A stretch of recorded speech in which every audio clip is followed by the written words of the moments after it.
Something that no one expected happened at Ferrari after the Australian Grand Prix. When the engineers began to review the telemetry of the SF26, they found something that left them completely surprised. Lewis Hamilton, in just his first full Grand Prix with the team, was extracting performance from the car in a totally different way to Charles Leclerc, and the most disturbing thing for the engineers was not only the difference between both drivers, but what that data revealed about the car itself. Because while Leclerc continued driving the Ferrari in his usual aggressive style, Hamilton had discovered micro-adjustments in braking, aerodynamic balance, and hybrid management that radically changed the car's behavior. Adjustments so small that in previous Ferraris they would have barely had an effect, but in the SF26 they were completely transforming the performance on the track. And when the engineers began to compare the lines, braking, and tire degradation of both drivers, a question arose that no one within the team expected to ask so early in the season. Has Hamilton found something in the Ferrari that not even the team itself had detected yet? After the Australian Grand Prix, while the media noise focused on the visible result of the weekend, something much more interesting was happening inside the Ferrari garage. The engineers began to review the SF26's complete data in detail, comparing every lap, every braking, and every acceleration phase of its two pilots. It was the first real big analysis after a full race in changing conditions, and the goal was to understand how the car was really performing on track. But what appeared on the telemetry screens was not simply a normal comparison between teammates. The data revealed something that generated an immediate reaction within the technical department. Lewis Hamilton had begun to interpret the behavior of the Ferrari in a very different way than they expected. From the first analyses, it was already clear that his driving style was changing slightly compared to what he had shown for years at Mercedes. He wasn't trying to impose his traditional styling on the car, but rather he was adapting his cornering style to fit exactly within the SF26's operating window. This caught the engineers' attention because the process typically takes many more runs.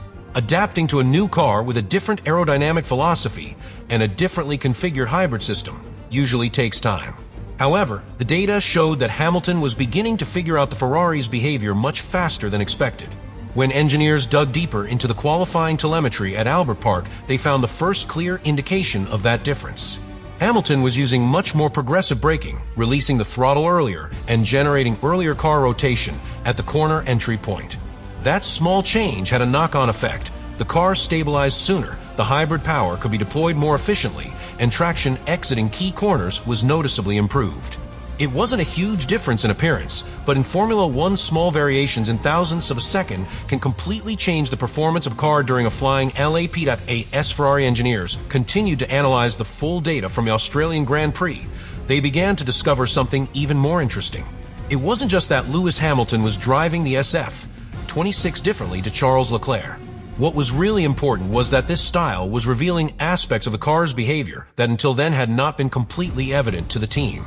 The engineers began to review the long practice and race runs lap by lap, comparing the evolution of the tires, the stability of the car in the traction zones, and the way in which the car responded to different balance configurations. That's when the data began to paint a very clear picture of the SF26's character.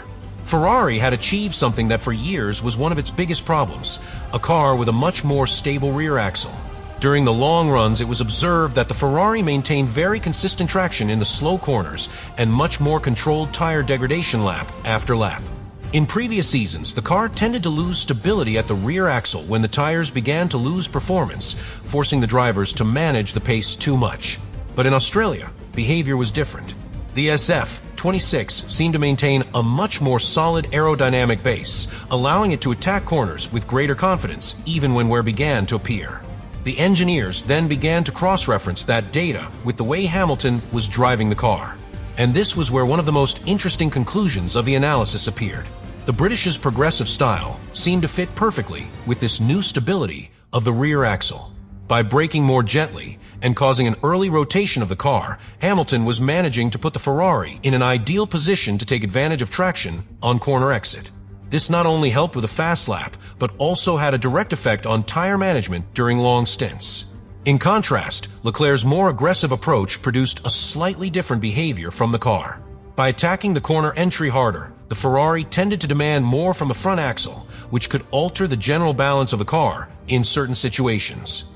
For engineers, this did not mean that one style was necessarily better than the other. In fact, what they were really seeing was something much more valuable. Two different ways of extracting performance from the same car, opening up new possibilities for understanding the true potential of the SF26. As they dug deeper into the data, the engineers began to realize that the Ferrari was responding extremely clearly to very small changes in the settings. Minimal adjustments to the aerodynamic balance or braking distribution could transform the way the car entered corners or generated traction on exit. This type of sensitivity can be a double-edged sword in Formula One. On the one hand, it means that finding the perfect setup can offer big performance gains. But on the other hand, it also means that the margin of error is very small and that any wrong adjustment can immediately affect the behavior of the car. What was surprising was that Hamilton seemed to have identified that feature of the car before anyone else. During the weekend in Australia, the Briton began experimenting with small variations in the way he brakes and in the way he prepares to enter the corners, looking for exactly that point where the Ferrari responded best.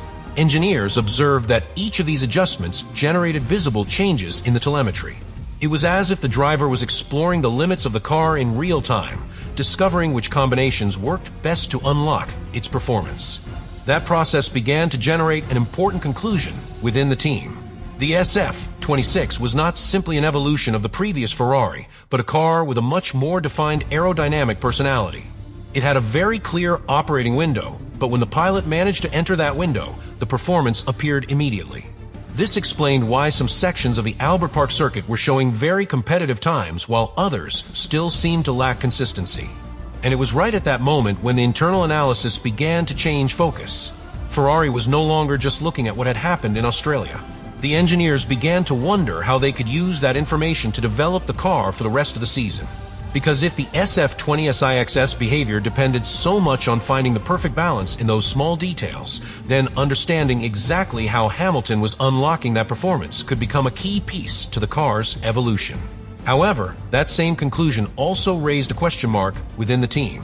If the Ferrari had such a specific performance window, then the question that was beginning to arise was inevitable. Was the team really harnessing the full potential of the SF26? Or were they just beginning to discover it after the first Grand Prix of the season? However, within the team, there was also a sense of caution. Ferrari knew that the performance shown in Australia did not yet represent the true competitive level of the SF26. The car had proven to be competitive in race pace, but there were still significant doubts about its one-lap performance and the ability of the complete package to compete against direct rivals over an entire weekend. In other words, the Ferrari had a promising foundation, but it was still far from being the most complete car on the grid. And it is precisely there where the figure of Hamilton began to acquire even greater importance within the project. Because if in just his first full Grand Prix with Ferrari, he was already finding ways to unlock performance through small adjustments in handling and balance, the engineers began to imagine what could happen when the Briton fully understood the car's behavior. In Formula One, the difference between a competitive car and a champion car is often found in those invisible details that only appear when the driver and car are in perfect harmony. Within Ferrari, that possibility began to generate a mixture of optimism and expectation. The Australian data had not only shown what the car could do, but also what was yet to be discovered. Because if the SF26 was so sensitive to small configuration changes, then every track session, every long run, and every qualifying could become opportunity to find new tents hidden within the technical package. And it was then that an idea began to emerge within the team that could define the direction of the season. Perhaps the Australian Grand Prix had not simply been Hamilton's competitive debut with Ferrari. Perhaps it had been the beginning of something more important. The moment when the team began to really understand how it should exploit the potential of its new car. But that conclusion also left one last question in the air inside the Maranello garage. If Hamilton was already finding these answers after just one race, what could happen when Ferrari begins to develop the car following exactly the clues that the Briton is revealing with each lap on the track? After the Australian Grand Prix, Ferrari did not leave Melbourne celebrating a great result or dominating the paddock headlines. However, something happened inside the Italian team's garage that may be much more important for the future of the season.